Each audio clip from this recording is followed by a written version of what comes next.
So back to the when one stops, they all stop. Part two. Um, I was what 24.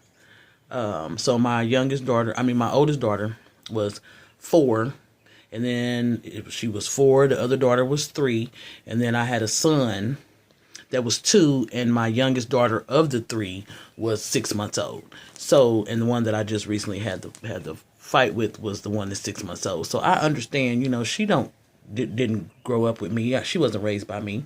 And when my children were able to get away from my sister-in-law, the oldest one, she was 16. She just left and moved in with her sister, her older sister. But what I do know is that she did not really want to leave her other sisters behind.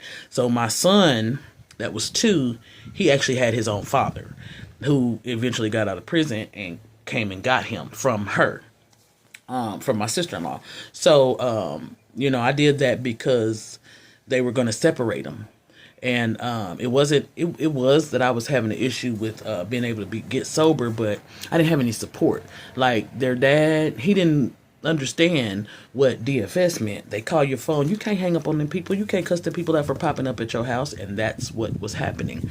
And I had no support. The people in my life, didn't understand addiction and didn't understand how it works. It just obviously, when you hear future stories, you'll see how when people in my adoptive family, if you had an issue, you were just chalked up as a loss.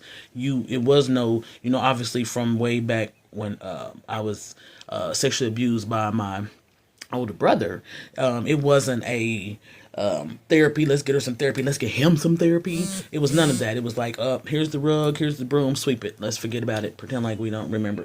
Like it never happened. So, and a lot of things that happen in your life are cycles of what you know because you don't know anything else.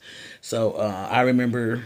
Anyway, we'll get to that. But yeah, so my mother wanting to come home so she can meet my children and my grandchildren is definitely going to be another hurdle. But because of my faith and I believe that things are going to work out exactly the way they're supposed to, I think this is going to be an amazing journey. An amazing journey. I'm nervous. I'm freaked out about it. I got butterfly belly.